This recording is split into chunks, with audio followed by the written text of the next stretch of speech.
ఇది ఒకటేనా?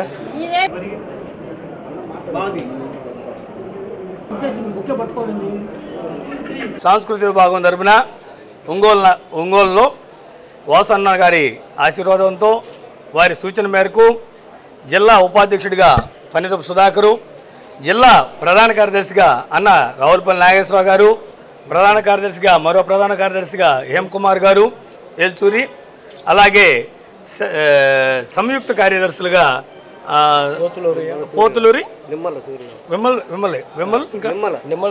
సూర్యనారాయణ ఆచార్య గారు మరి కొందరు నియమించడం జరిగింది. అలాగే ఒంగోలు మండల అధ్యక్షుడిగా బంకా వెంకటేశ్వర యాదవ్ గారిని వీరందరినీ కూడా ఈరోజు అన్న సూచన మేరకు నియమించడం జరిగింది.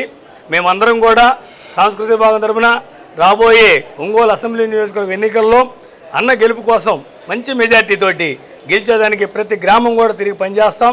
ముఖ్యంగా వైఎస్ జగన్మోహన్ రెడ్డి గారు ఈ 5 ఏళ్ల పాలనలో అమ్మఒడి, విద్యా దీవెన, వసతి దీవెన, వైఎస్ఆర్ ఆసరా, చేయూత, అలాగే జగనన్న ఇళ్ళు, ఇలా ఎన్నో సంక్షేమ పథకాలతోటి ఆర్థిక పంపిణీ జరుగుతూ ఉంది.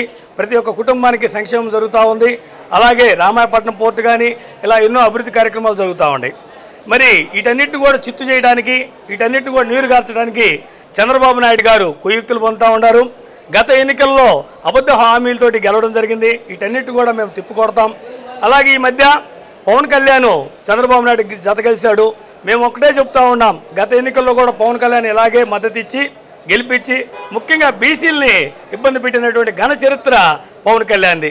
ఈ మధ్య కూడా కులగన్న ఎందుకు అని అడుగుతూ ఉన్నారు. కులగన్నకు పూర్తి వ్యతిరేకంగా ఉన్నారు. కులగన్నం జరగాల్సిందే, ప్రతి ఒక్క సామాజిక వర్గం ఏ జనాభా ఎంత ఉందో తెలియాల్సిందే.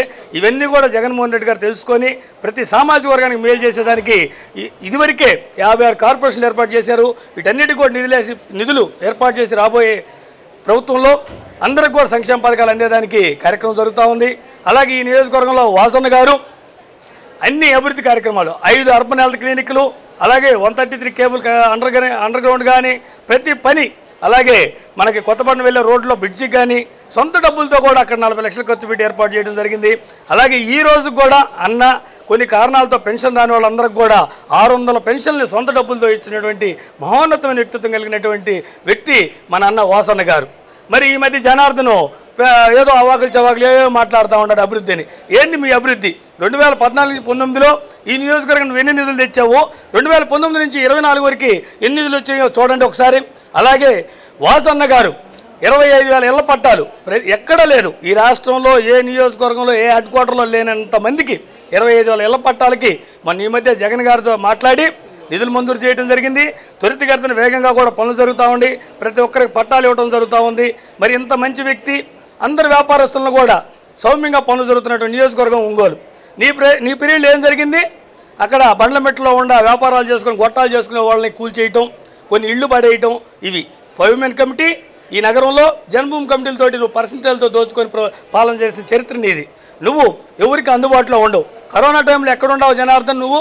మరి ఇవన్నీ కూడా మేము ప్రజల్లోకి తీసుకెళ్తాం. మా సాంస్కృతిక విభాగం ద్వారా ప్రతి విషయం 2014-19లో నీ పాలనలో జరిగిన అవినీతి అక్రమాలు పర్సెంటేజ్ ప్రతిదీ కూడా మా సాంస్కృతిక విభాగంలో ఉన్న ప్రతి ఒక్క వ్యక్తి గ్రామం తిరిగి తెలియజేసి మా వాసన గెలుపు కోసం 30,000 పైచీలకు మెజార్టీ రావడం కోసం మేమంతా కూడా సమిష్టిగా కృషి చేస్తామని తెలియజేస్తా ఉన్నాం.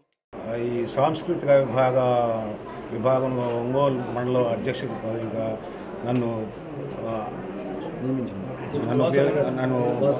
వాసన చేతుల మీదుగా నియమించారు. అలాగే బొట్ల సుబ్బారావు అధ్యక్ష పదవికి ఘనంగా కృషి చేసి ఇవ్వడం జరిగింది. అందుకు ధన్యవాదాలు.